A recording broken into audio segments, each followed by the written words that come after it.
Welcome to yet another episode of Life Talks with E.O.P. This is Mason. I'm Otis. And I'm Patrick.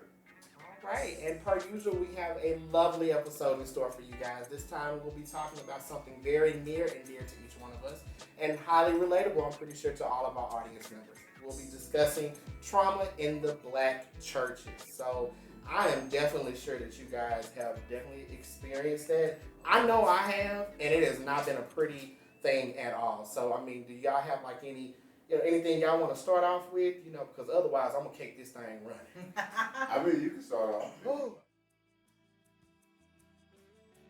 Yeah. So the thing I think is very difficult for me in the black churches is a lot of judgment. I feel that you can't be your true self in church because they're going to turn around and judge you. Oh, yeah. And the church, for me, and it's always been a hospital, supposed to be a hospital for souls. Oh, yes. Yes. But you can't. It's hard for you to even think of it that way because the moment you do something, oh, child, well, you heard about Susie Joe and Billy Dean. They was in the back room doing X, Y, and Z, but knowing damn well that they know their asses was just doing the box spring boogie somewhere else. Yes, that's true. I always say the church is like a hospital. You go in sick, you're supposed to come out feeling better, a different person. Yeah. Not coming in, leaving out feeling the same. Absolutely. So my whole thing with the black church is like, it shunned me. Like, they shunned me. Mm-hmm. They shunned my friends.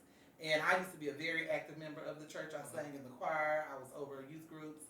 And it was just a lot of disheartening things that happened. Were you a tambourine player? I never played that tambourine. Okay. I never played that tambourine. Nothing against the tambourine players, okay? Absolutely not. But I did sing in the choir. Okay. I did sing in the choir.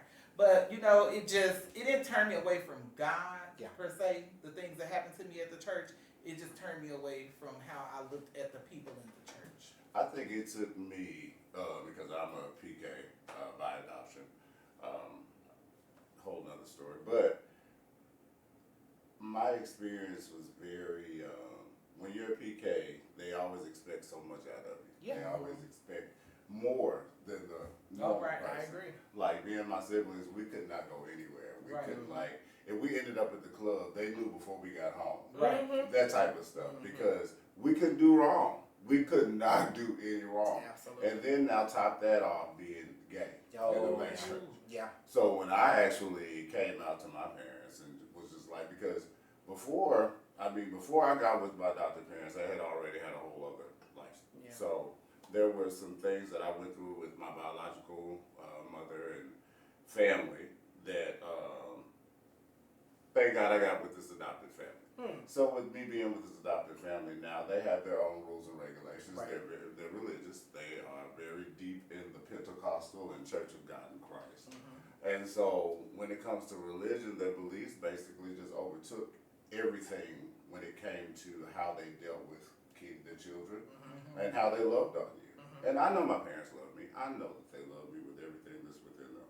But their religion basically overtook and overshadowed that so much to where I just felt like I wasn't loved. They used to call me out. They used to preach on me, call me all kinds of stuff. So it never felt like we had any type of connection. Yeah.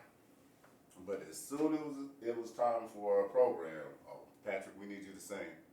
Oh, we need you to get the fellowship hall together. Yeah. We need to make sure that the food is good. They always wanted me to make sure that everything looked good. Right. But I never got any acknowledgement for anything. So how old were you during that time? So got with them like 14. Okay. And so I came out to them. It was my freshman year in college. Okay. And I had already known. I had known for a while. But when you get into a new household, you try to go and abide by the rules Absolutely. that are set for you. Yeah. They even set me up with a girlfriend. Oh God, not the arranged stuff. Nuh-uh. Yes, yeah. God bless her soul. She's no longer here with us today. But when we got together, I told her, girl, I'm game. Yeah. I want you to know this is all arranged. And it was just it's degrading to yourself because you're basically becoming somebody that you know that you're not. Yeah. Just so somebody's appearance, you won't don't disrupt somebody the way that someone looks at you or the way that they look at the family. Right. So you're basically discrediting yourself. Mm-hmm. You're not owning who you actually are. Absolutely. And you're not loving who you actually are. Absolutely. And they tell us, and I'm gonna stop, but they always say that homosexuality is wrong. But if God didn't put it in the Ten Commandments, I don't know why. It's not in there for us not to do, number one. Number two, you always say that everything that we do or everything that we say is not of God. Now, if God knew us before we were supposed to be here, because y'all know that's in the Word, how is it that now I'm born, I'm actually performing these acts? You can't stop anything that's going naturally on with me. Right. How can you not accept what you're actually preaching? Because if God knew who I was before I got here, what I'm actually living is my truth. Yep. Right. Absolutely. Absolutely. Right. And I'll leave that one. No, I mean, I feel like it's important to have those discussions as it relates to, you know, the religion and I guess conflict or contradiction in the churches. I feel especially you have these pastors that are preaching the word on Sunday, but Sunday evening they having them a little afternoon delight. There's a few of them. And there's quite a few of them out there in the DFW Metroplex. I'm not going to point. And they ain't doing it just with men, they doing it with women too. Exactly. And I feel like it's very uncomfortable. I mean, it's like I can't take you serious as a leader because you're preaching one thing, but you're actually doing something completely different. And I come to you for help, direction, assistance, ways that I should get closer to God. But yet and still, you're condemning who I am as a person, but yet and still, after the fact, you're the one that are doing the exact same thing. Now, I won't say all pastors. Not all. Some of you all have actually accepted who you are. Absolutely. And you basically gotten out of religiosity and went to spirituality. So that's a lot of good. Because when people learn to become more spiritual than religious, then I think a lot of things will be more open and understood when it comes to understanding who you are and who you are with God. Once He breathed into me, He could never separate Himself from me.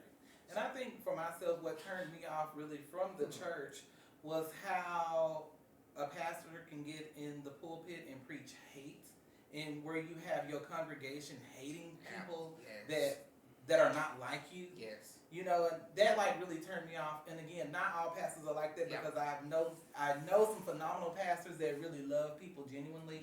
And they really are there to try to help your soul, save your soul, and give you that nourishment that you need, you know, to do things different and live for Christ. Yeah. But you have those that are not just living for Christ. You have those that are there just for the money or for the people, you know.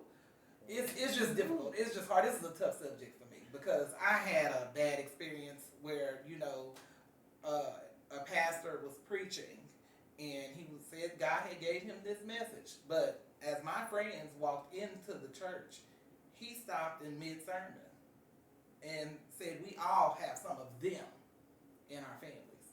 Oh. That was so disheartening because that was my friend's first time coming to church. Wow. And I was embarrassed, not just for them, but for myself. Yeah. Because I invited you here. And this is my home church. And so they're like, what kind of church are you going to? Right. Because if we're not welcome here, we don't want to be here. And why are you sitting here listening to this? And that's the problem. Is that you don't teach the love that's actually in the Bible. You teach all these fearful things that people can actually feel condemned about just so they can give offerings at times. Let's just be honest and real about it.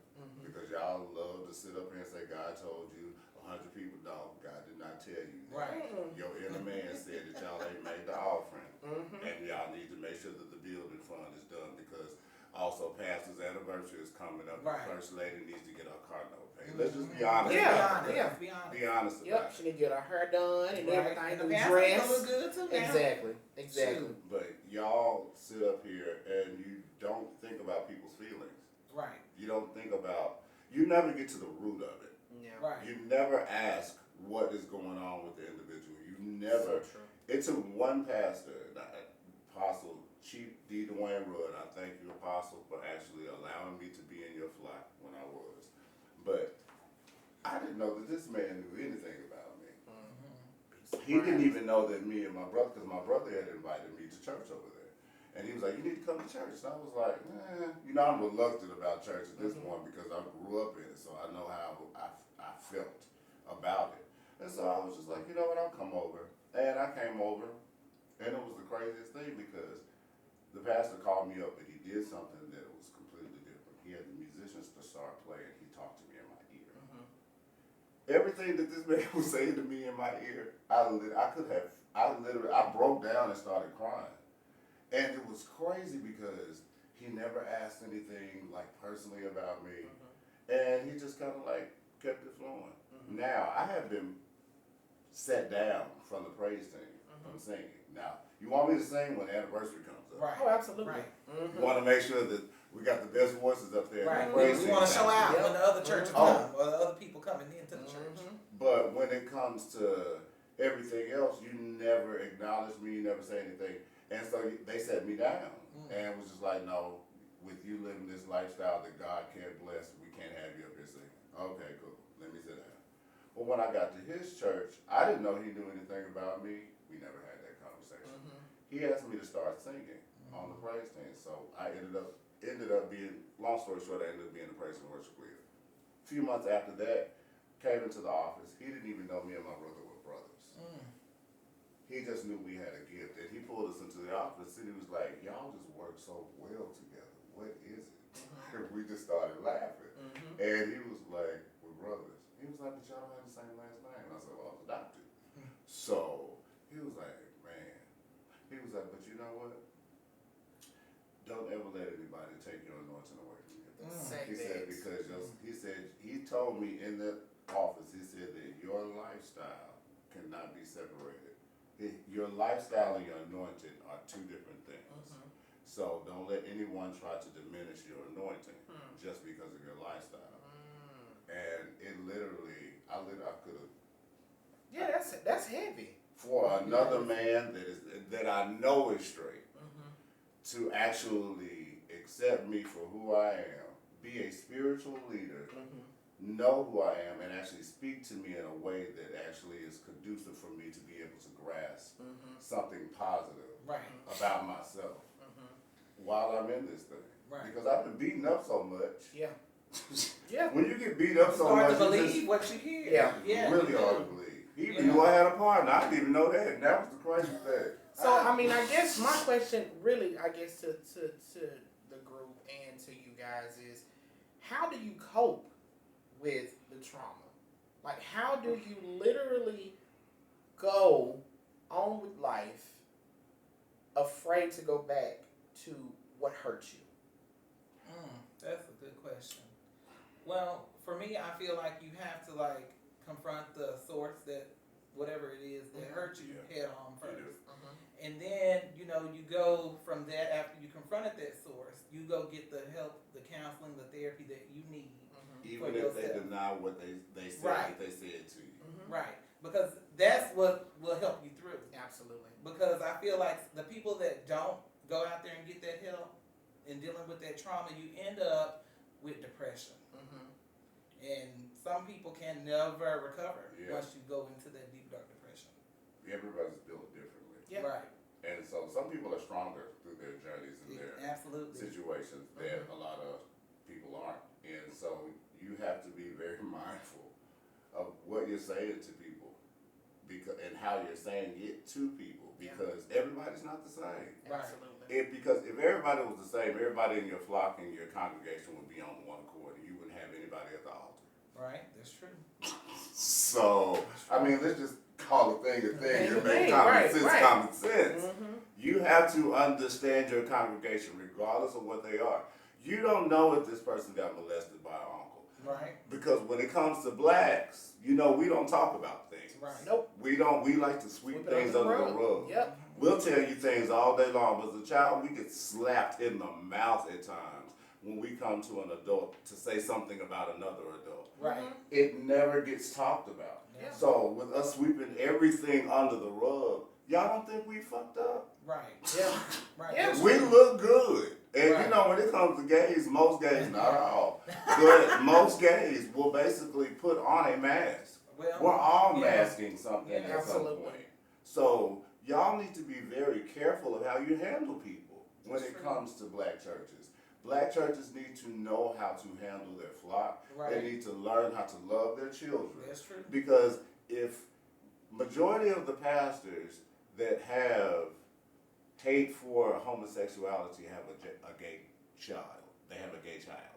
Or somebody in their family that's Someone most of the pastors have a gay child Oh yeah, most of that it. don't Yeah. accept it. Right. I agree. I agree. So then, how, I guess, talk to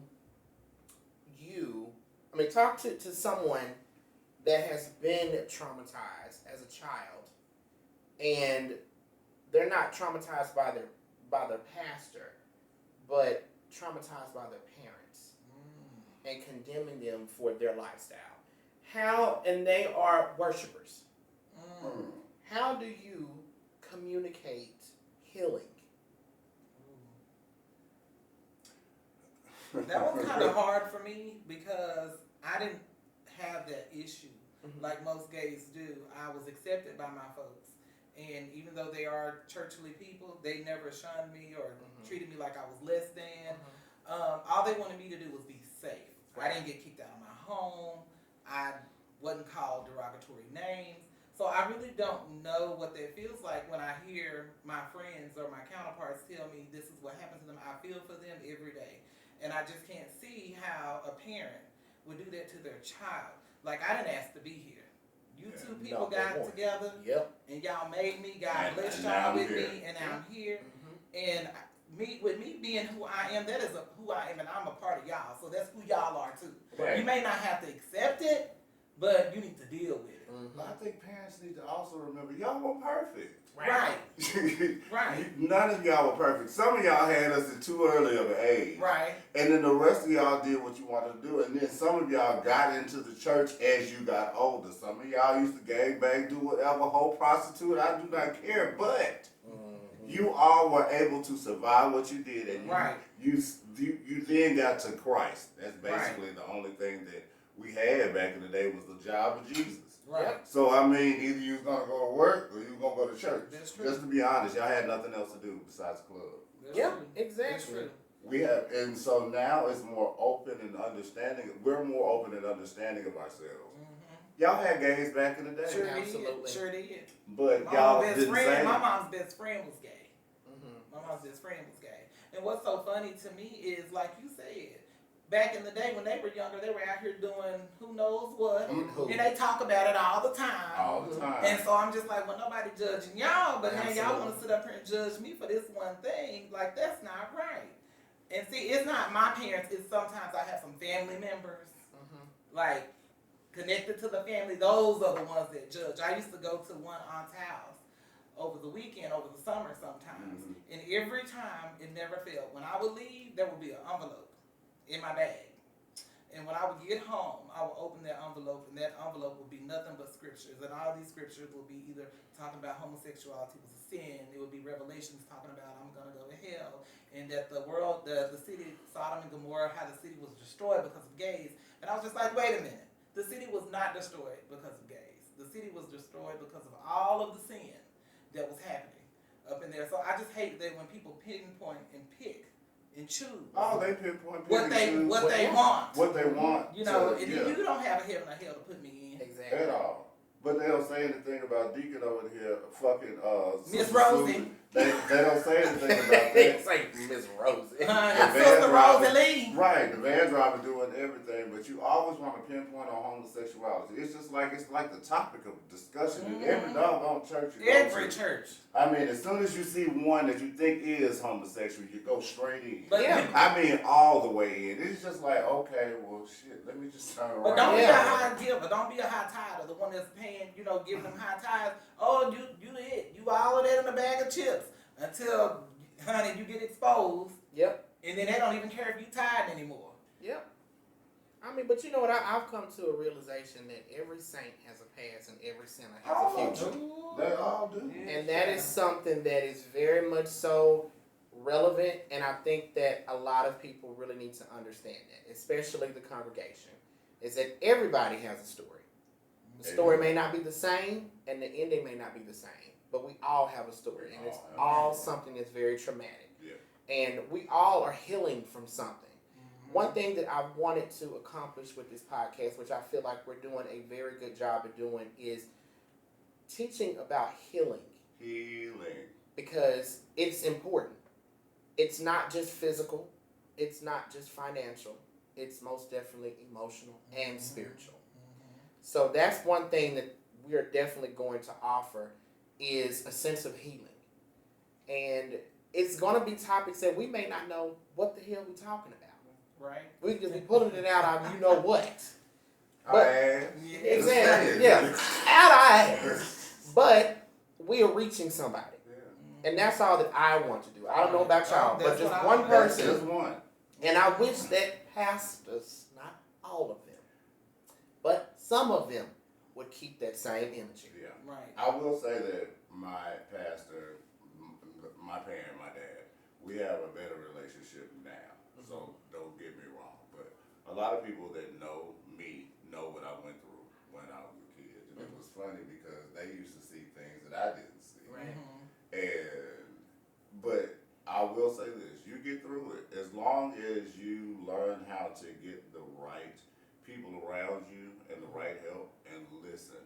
Right. Because sometimes when you go through so much traumatic stuff, regardless of it being in the church or at home or with family, because just make sure you get around the right people that can actually help build you up and push you and motivate you. Right. If you're with toxic people that are actually going through the same thing, y'all can't help each other. Just want to let you know that. Both of you all are basically going to be in the same spot at the same time at all times because neither one of you are able to help each other. So find you some people that can help you. Go to therapy. Jesus and therapy work. Counseling. Say that. All of the above. Absolutely. Just because you know the Lord doesn't mean that you don't need to be sit down and talk to somebody. You need to be on somebody's couch, somebody's something. Don't deny yourself the help that you need just because you went through the hurt. Regardless of whatever it is you've been going through. Get help. But why do you feel that a lot of people are, especially in the black community, We don't talk about it. they don't talk about it, but why do they feel like therapy is non-existent? That's what we were taught.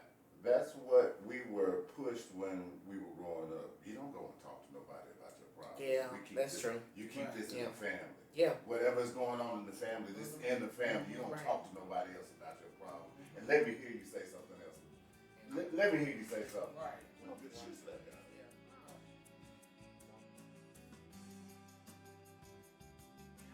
Especially mental health has become a topic of discussion. Do you feel that therapy, and not only by sitting with a licensed counselor or whatever, do you feel like therapy is becoming a more prevalent thing and it's actually working? And if so, do you have an example on how it actually is working? Well, I do think if you do the work and if you actually go and seek the help, I feel like it will work. Because I myself, I do see a therapist. I see a counselor, not talking about trauma, but some of it is past traumas from past relationships, things that I've gone through. And I feel like if you do put in the time and you do put in the effort and the work, that it will help. Just like it helps me to learn self-regulation. Because sometimes when I get upset, I can like go from 0 to 1,000 real quick. And therapy helped me to self-regulate myself. And look, I have to take it in steps. Like step 1, Otis, you don't need to go. You need to calm down. If you have to walk away, come back. But it also taught me to forgive. Because I can hold a grudge. And in order to move on from past trauma, you have to forgive that person or whatever situation you went through. You have to look past it to move forward. Because if you hold on to it and have all that resentment in your heart, it's going to follow you every day. I had to forgive Mama Lester. And it was a family member. I literally had to go to them and say, you know what? Somebody had to have done this to you in order for you to do this to me. And once you start looking at situations and understanding the situation a little bit more in depth and realize, you actually say to yourself, it's not your fault. It's really not their fault. Right. Because someone had to have done. Nobody just naturally does that to anybody. Exactly. So somebody had to have done it to them. So I don't know who it was. I pray for them as well. Yeah. But you have to literally forgive them. And now we're good. We're cool. I mean, we're still family. I mean, Right. we're gonna always see each other. But for them to actually come and apologize to me, it meant everything to me. Oh, yes. Now I'm actually able to invite you to parties and stuff Right. that I throw. He came to my first birthday party when I moved to St. Louis, and it was actually different. But people would look at me like I had lost my mind. And like, why are you talking to this dude? That's why I'm at peace. But exactly, you took the words right out of my mouth. Because I'm like, you wouldn't have peace if you wouldn't have. If I did not forgive, I would not have peace. I'll be sitting around here. I don't care what you all are going through, who you've gone through with, what it is, the situation. Everybody has a story, like you said earlier. Start looking at your situations to where they're not affecting you anymore. You went through it.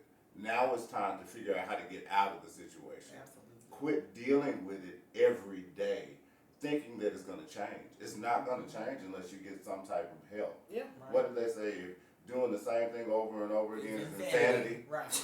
That's true. And it's driving you insane. So why wouldn't you take a different route and try to figure out how to get out of whatever it is that you get out of? Get help for whatever it is you need to get help for. Right. We all have a story. And if you don't get the help, what's going to happen is you're going to take all this past trauma and hurt and pain into your next relationship, whether that's a relationship with a man or a woman or your friendships. Yeah. It's just going to be toxic. Toxic. And toxic, honey, trauma is stemmed from toxic, stressful situations and toxic environments. Yeah. Yeah. So you got to remove yourself sometimes. That's why a lot of people don't know how to have a conversation with someone. They don't. Right. Because you've never talked to anybody correctly. Right. You've never went and you were yelled at as a child probably. And when you tried to get your point across, no one was listening. Right. Absolutely. And so now as an adult, That's what happens. you're doing the exact same thing. Absolutely. And so now you can't get a point across. But then when someone gets upset with you about the situation, you think that they're wrong. Right. How is it that I'm wrong, that I'm trying to get you to calm down so we can actually talk about this situation and move forward? You just dismiss everything, go all the way from 0 to 85. And I'm gonna tell you why. So when people do that, it's because they're experiencing past trauma. So just like, say for instance, when somebody starts yelling at me, I immediately shut you out. I'm not hearing anything that you're saying to me because it takes me back to a place that I didn't want to be at. So I will shut you out and they ain't even heard the words you said. Yeah. So that's why, because in order to communicate with somebody, you have to be able to listen. You do. Active listen. When you active listen, that means you sit there and you just hear me. You don't say anything. You're giving me eye contact. You're listening to me. And then after I'm done, you have the floor to say whatever it is you want to say. And I'm just like you said, there is no communication within the black community. Right. Y'all. Active listening. Not sitting there with your words already premeditated of what you're going to say, because in your mind, you know that you're right. Right. You're not. Yeah. Quit always thinking that you're right. Absolutely. I don't know why people always feel that just because this situation is something I've gone through before, that I'm right. I'm not always right about everything. Right. And you have to remember, you're not always right. I will say that I pride myself on doing better. Right. Because I used to be a Hellcat. Used to be. No, I'm just playing. You don't want to see the Hellcat. That's all right. That's all right. I used to be a Hellcat on wheels. Try to keep them But Hellcats locked I up. realized that I was a lot of the problem. I was my own problem. Yeah. Right. And it was this one lady, I never in a million years will forget her name. Her name was Kathleen. And we worked together at Dillard's. And one day she told me, and I thought I was like a good person. I thought I was positive. She said, "You are the most pessimistic person I've ever met." Oh, wow. I said, "Me?" She said, "Yeah." She said, "You always end up saying something negative and tearing everything down that you try to build up." She said, listen to your words. Mm-hmm. And it was at that moment, and it was in 2002, that I started actually listening to my words. Right. And then I ended up getting with the church that I went to in Memphis. And he was teaching the same thing that she was saying. So sometimes people can tell you something. Warning comes before destruction. Oh, yeah. Yep. And sometimes people can tell you a certain thing and allow you to have the ability to understand this is about to happen to you. You probably don't need to get in this relationship. Right. You probably don't need to be in this Right. friendship. I don't know if you need to go over there tonight. Mm-hmm. Listen. Right. Start listening. You're right, because 9 times out of 10 they were right. Because you get over there and something happens, you're like, dang, they just told me. They sure told me I should Yeah. listen. Yeah. And that little gut, that little intuition. Oh, yes. Start listening. Pay attention to it because it will never steer you wrong. Right. Because I've had many of situations where I should have listened to that little voice in my head to say, don't do that. Yeah. Don't go that route. Take somewhere else. Take another route. And it ain't even necessarily about a car or anything like that. It could be a journey or a Right. direction in life that I should have went, but I was too scared to. Or I was going in that direction and I knew damn well I didn't have no reason going that damn way. But yet and still, I went because I was just like, well, whatever, you know. I know everything. I know this is I know what the outcome is gonna be. And then I get my ass there, and I'm like, what in East Central hell was I thinking? Why the hell did I go here? And now I'm having to pick up the pieces, not just for that moment, but I'm having to pick up the pieces for months and months and months because of a decision that I chose to do when I should have listened to the warning. I should have listened to a coworker. I should have listened to a peer. I should have listened to anything. But I think another problem that we have in the black community is we're always right. A lot of people feel like they're always right. They don't know how to listen to someone else and be willing to accept their advice, accept their opinion, and that I hate that. Like, and it causes a lot of drama. It causes a lot of turmoil. And people listen, they listen to respond instead of listen to comprehend. Yeah, they do. That's what, yeah. And you know, I just feel like sometimes people have issues with taking people's advice if it's not coming from a good place. Because sometimes you have those people that you feel like, okay, I trust them, I can listen to them. If they tell me something, I'll try it. But then sometimes you also got to look at their reasoning. Right.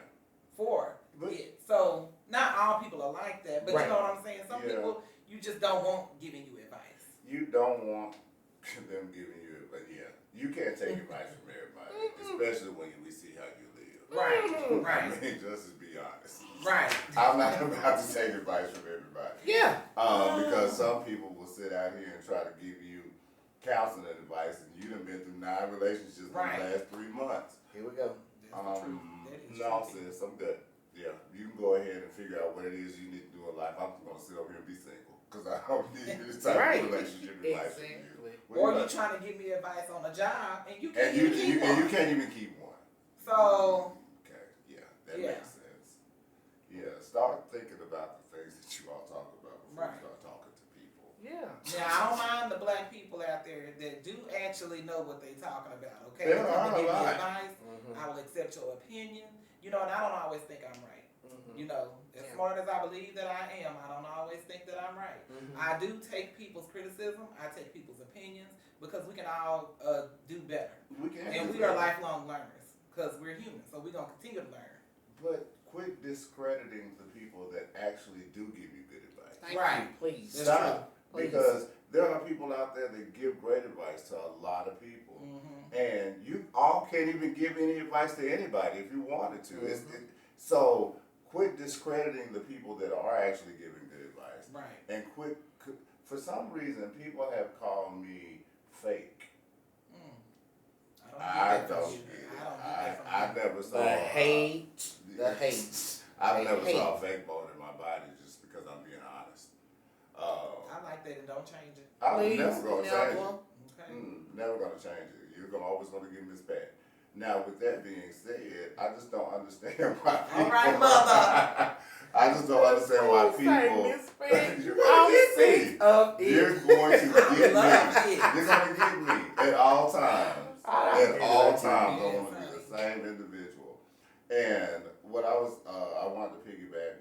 saying earlier about family and things of that nature. Here's another thing. When it comes to gays in our families, we already know that a lot of people aren't accepting in the family. So we kind of connect with a certain group in our family. Oh, absolutely. Those certain cousins, those few aunties that cool. They're cool. Now, what's fucked up is when you actually confide in these cousins. Yes, and they feel the need. Because they feel the need. I got a feeling you finna talk heavy. Okay, go ahead and drop that weight on us. Drop that weight on us. You confide in these cousins, and these cousins use you against you.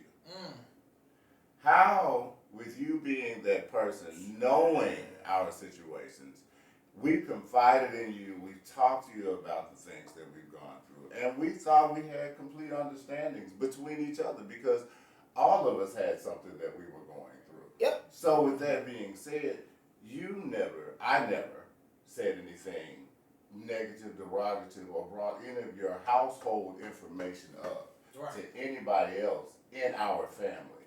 So why do you feel the need when you don't agree with me about something on my side of sexuality, you decide to use it against me, or us, or them, or he or she, whomever.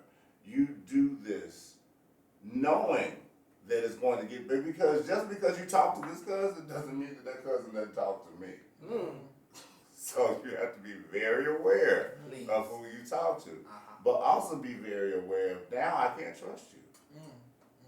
So the relationship that we did have, we can't get it back unless you come to me and apologize. And you tell me what you did was wrong. I was possibly insensitive. I'll accept that because I know everybody's not perfect. Right. I've done things, but I can accept. You know how you can sometimes be like, and then you had it one friend, was I wrong? Right. And anytime you have to ask if you're wrong, you know you're wrong. You know you're wrong. You know you're wrong. And you have to sometimes say, you know what, I was wrong. Let me go, you know what? I meant what I said sometimes, but I probably said it the wrong way, or I probably should have said it that way. We have to admit when we're wrong. Admit when you're wrong. Just admit when you're wrong. And you know what? Just like you said, I will admit when I'm wrong, but I will also say I'm not taking back what I said because I said what I said and I meant what I said. Yeah. So that's it. That's important. I feel like it's very important for you to stand on your word. I feel like it's very important that you also, at the same time, own up to the fact that you fucked up. Right? Yeah. But not everybody can do that. No, because people's pride get in the way. Very much so. And they just like, who is this person to think that I'm supposed to apologize and they can kiss my ass? And you know what? Pride is a motherfucker. And it is. But you have to remember, people have forgiven you for the bullshit that you have done to them. Yeah. Right. So when you pull bullshit on somebody else, you have to realize that you sometimes have to apologize. It's just the bottom line of all of life. Yep. You have to realize you have to apologize, pride or not. Yep. Right. I don't care what somebody may have done. If you know you were wrong, just admit that you were wrong. But it's too hard. It's you know, it's I mean, because I know that I'm guilty with that. You know, I'm going to keep it a buck and say I've done some things and it was a hard pill to swallow that I fucked up. But Child, what was these things you done did, honey? Give us an example. Give the people an example. It was a. I know. You fucked up. Perfect Patty fucked up. I love that part. Yeah. But no, I mean, I've done some things, you know, nothing outlandish, but, I thought you was over here being missing. I saw that hair go, hold on, wasn't that? Wait a damn minute. I was just agreeing. Shit. No, I mean, I've done some fucked up ass shit in the past. I've been messy, you know, and I'm not talking about the Me messy. yeah. Don't start. I've done some, you know, back in the day, I was old messy Melinda. You know what I'm saying? I was, you know, running tail that and girl, you know, try to act like I didn't know what the fuck was going on, but really and actually I had to set some shit up. You know, I did that and I should have had girl. I was that girl. Setting shit up. Baby, when I tell you I should have had a well whooped ass back then, But oh no, I did. Oh my. I did shockingly. See, he likes to say that I'm messy. I feel like I'm shady, okay? I'm a little shady. But I say it's not messy when you telling the truth. That's what we all say. That's true. I'm just brutally honest. Me too. I literally don't give a damn. Okay. I don't. Oh. Literally. What am I to do? I mean, You know, I'm gonna just tell the truth. if it's happening, it is happening. Like this situation was going on at a friend's house, and one person was calling out the other person, and it was people that were on the other side trying to figure out what was going on. I said, well, he over here getting called out because da da da. I'm just gonna let you know what's going on. They ass. Right. I mean, I'm not gonna sit there and not Right. say it. Right. Well, if you're weird, twisted, yeah. Because I feel like if it's gossip and allegedly you don't even know where it came from and you just carrying a bone, then I feel like that's messy. But if it's something true, I'm like, I don't feel like that's messy. If you call me with some BS and you say that somebody said something about me, who said it? Right. Okay, hold on. Mm-hmm. Dun, dun, dun. Hey, hold on 1 second because I got Dada on the phone and they said, hey, Dada, you there? Okay, now what did you say that he said that I said? Well, they didn't mean to say it I'll like let that. y'all talk about it. Mm-hmm. Yeah. I ain't got shit to do with this and this one because this has nothing to do with me. No. Y'all trying to pull this situation together, pull it out your ass how you want to try to save you. If I'm telling you something, I'm going to tell you what I told them. Right. I can repeat it. I can repeat what I said. I'm going to repeat everything Right. that I say. I You love are never going to get a different side of the story if it's coming from Patrick Reginald Hubbard. I want you to remember that all the days that you live in this life. Right. If anybody comes to you and says that I said something, I probably said it to you already.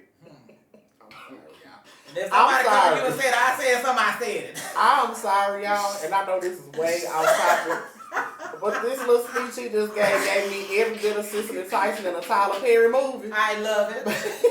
Because he was in and out of time. Shit. I'm sitting up here like he done did the whole choir direction. I meant it. Because people will put you in mess. Yeah, that's They true. will. People will try, when you are honest with people, people will try to put you in mess that you have never had anything to deal with. Miserable. And you then have to start defending yourself on mess that you weren't even involved with. Yeah. Because I tried to help your monkey ass. Right. Why did you come to me Right. if you didn't really want me help? Right. And you already had in your mind the decision that you were going to And make. then they end up mad at come, you. Don't come to me. But do you guys think that that's like really just centered in just the black community though? Because I mean, Oh, like no. you really don't see you. I mean, I don't see it in other. Oh, honey, I do all the time. We didn't have anybody to go to. Right. These people now actually have some people that are mentors, counselors, therapists, that have gone to school, have degrees for certain things, or just have been through life experiences that can actually help you to get to the next level if you want to get to. Right. So you can't say, no, I wouldn't say no, because we have something different that we didn't have back in the day. These people actually have people they can go to now. Right. No, and I mean, I want you guys to actually chime in. Those that are looking, what kind of mess do you guys have? Oh, they go through mess. Oh, I they grew go up through with mess. them. Baby, They go through the mess that Baby, we go I have a through. lot of them in my family. But this is the one thing that I've learned growing up around, because I grew up around all whites. I Me didn't too. get to I'm all from Roy blacks. City, don't forget that. Yeah, he's from Roy City. Roy City. Child, like y'all, that's not his name, y'all, but I guarantee that's what y'all. What's his name, bro? I said, Roy City. Roy. So I grew up around a lot of Caucasian, and that's all I knew until I got to HBCU when I got to college. So I used to see the problems that would go on, and white people are messy. Child. Y'all are messy. But the one thing that white people are, they are loyal to their family. Right. They I don't care if Andrew is over here cross-dressing and sleeping with Adam. They're going to make sure that he marries Janet so he can inherit this money to go ahead and get everything that is supposed to be gotten in this family. Of Right. whatever it is, they're going to make sure that the name, that name stays good. They may have problems, but they at least dealt with it in Right. a way. In a way. We don't deal with Right. shit. They at least try to attack the problem head on, like, we're going to go get you help right away. Yeah. They're gonna tell you. They gonna get you. They gonna get you out and get you the help that you need. Yeah. Unless it's the ones that that are out there in the streets that's on drugs. That's a different story. But that some of them chose to be out there because most of them grow up and they have a somewhat good life. Is that an assumption or a fact? Well, most of the Caucasians that I know, regardless of the fact of now, I've grown up around all of when it comes to the levels of how they try to perceive us. Mm-hmm. They have whites at the ghetto level. Yeah, they do. Oh, absolutely. Yeah, absolutely. Yeah. They're called TTs, and so you can figure that out. But okay. we'll move past that. But